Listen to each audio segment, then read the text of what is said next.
Your checking account says $843. You check it at 11:47 p.m., lying on a bed you've had since college. You check it again at 11:48. The number doesn't change. You are not lazy. You are not stupid. You went to work today. You paid your bills. You did everything you were supposed to do, and you have $843. This is where most people start. Not just you, most people. The median net worth for Americans aged 25 to 34 is $39,000. The 10th percentile for that same age group is negative $15,000. That means millions of people your age owe more than they own. Right now, tonight, this is every level of net worth in America, from $843 in a checking account to $10 million, and the truth about what each level feels like from the inside. You know your account number by heart, not your routing number, not your savings account, your checking account number, the one you watch. You have $23,000 in student loans, $2,400 on a credit card, and a direct deposit on Friday that is already spent before it arrives. Every grocery run is a calculation. You put the good coffee back, you buy the store brand, you split a streaming password with someone you don't particularly like anymore, because canceling feels like losing ground. This is what negative net worth feels like. Not dramatic, not cinematic, just a low, constant hum of arithmetic running underneath everything you do. The rent is $1,100. The loan minimum is $187. The card minimum is $65. The electric bill was higher this month. You move $200 to savings on the 3rd. You move it back on the 11th. Nobody talks about this, but everybody is doing the same math. You watch your bank app more than your messages. More than half of all Americans live paycheck to paycheck. When your bank account is empty, the feeling of going nowhere can be overwhelming. Rule 1. At negative net worth, money is not a tool. Money is the air. Either you have enough or you're already suffocating, and you can't always tell which one it is. The floor is not a failure. It is a starting point. But it requires one thing. You have to see it clearly. Most people don't. Most people look away. Something moves in the right direction. You pay off the smallest credit card, $1,200. You screenshot the zero balance. You send it to nobody.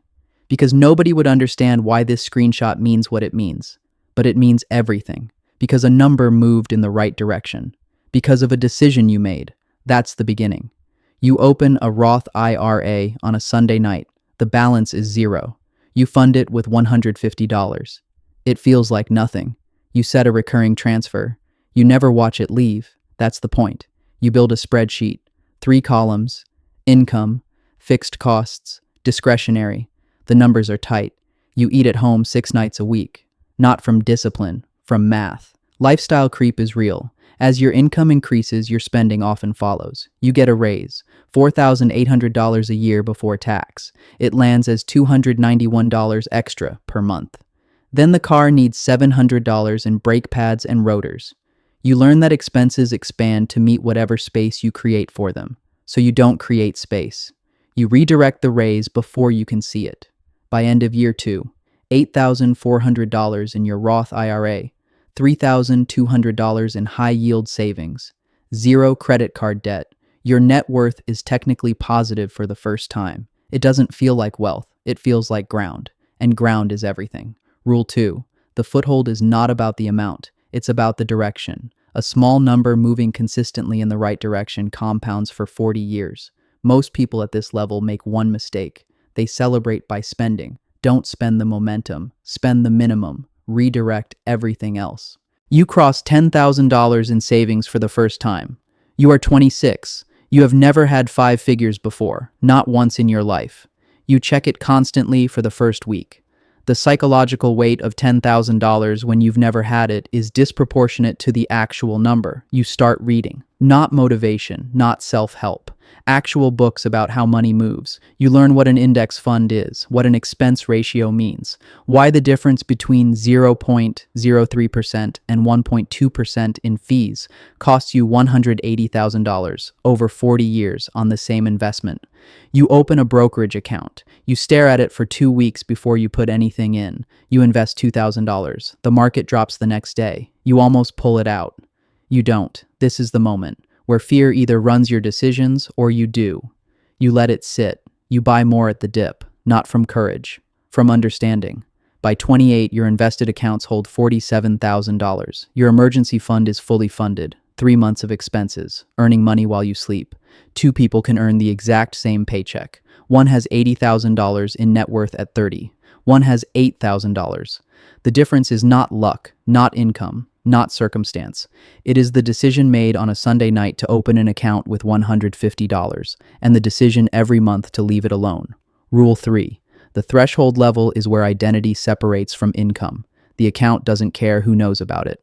You sit down one night and run the numbers honestly, all the way out. You open a spreadsheet at midnight, type in your salary, your savings rate, 40 years forward. The number at the end is fine. It is enough. It is not what you want. This is the competence plateau. You are doing everything right, maxing the 401k, building the emergency fund, avoiding lifestyle inflation, investing consistently. And the math is telling you that a salary alone leads to a fine life, a comfortable retirement, but not the life where you have options. The 90th percentile for Americans aged 35 to 44 is $800,000. The 50th percentile is roughly $135,000. The spread between those two numbers is almost entirely driven by one variable, not income, savings rate, and ownership. You start a side project. You don't call it a business. It's just a thing you do on weekends. It makes $300 a month, then $700, then $1,400. You reinvest everything back into it for 12 months. You eat the same lunches. You don't upgrade anything. Net worth crosses $110,000, then $160,000. Your investments return $8,200 in a single year without you doing a single thing. You know what an asset is now. Not theoretically, physically. Something that earns while you sleep. Your relationship with time changes. You start measuring every hour differently. Rule 4. A salary is a ceiling dressed up as a floor. The moment you see it clearly, you cannot unsee it. Your money starts to have a personality. It has preferences. You've had one investment return $18,000 in 7 months. You've had one lose $11,000. You don't panic about the loss, not because you don't care, but because you understand this is the cost of being in the game. You reposition.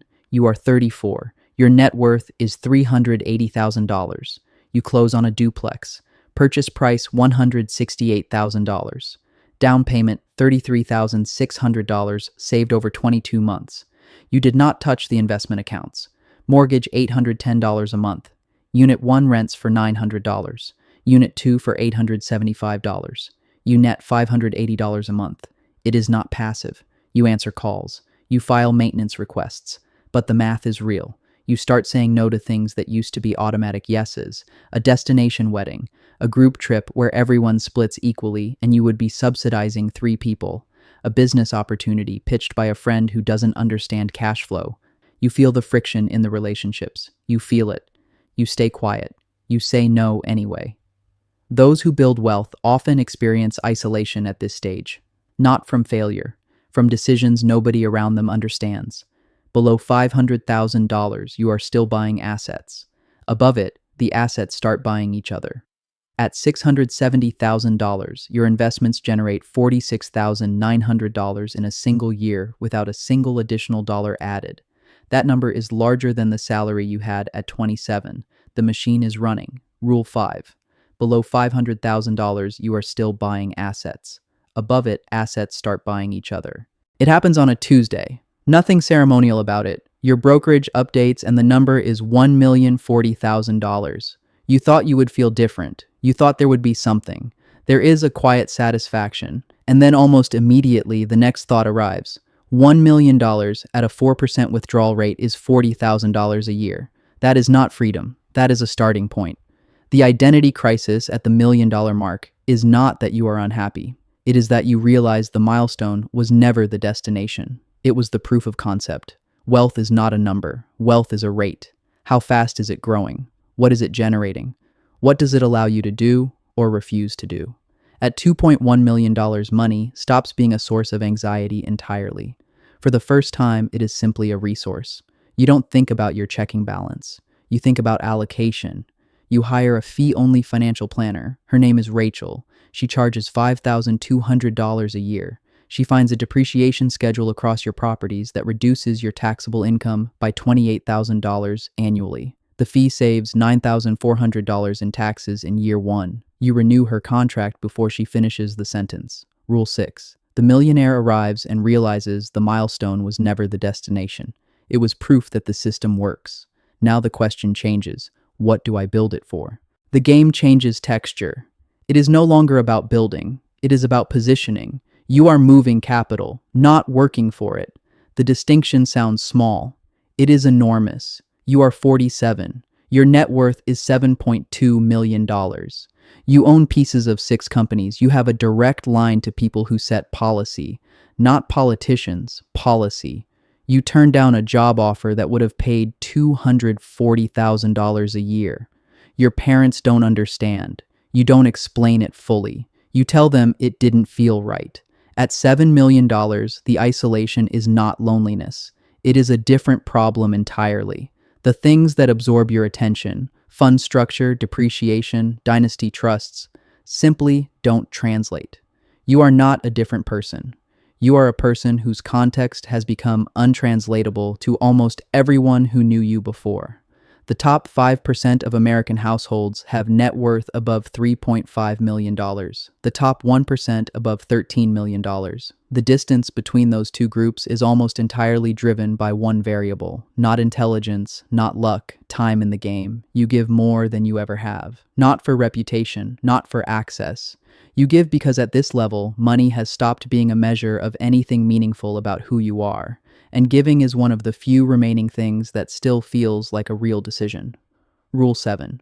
Above $5 million money stops measuring your worth. It starts measuring your reach. And right now, somewhere in this country, someone is lying on a mattress at 11:47 p.m. checking a banking app. The balance is $843. They check it again at 11:48. The number doesn't change. They don't know yet what they are capable of. They don't know what it will cost. Not in dollars, in patience, in discipline, in the decisions made at midnight with no audience and no applause. The machine doesn't ask if you're ready. It doesn't ask if the sacrifice is worth it. It opens every morning and it takes whoever shows up consistently, quietly, without stopping to ask the question everyone else is asking. They compound, the money compounds, and so does everything else. The balance is $843. It always starts there. It always will.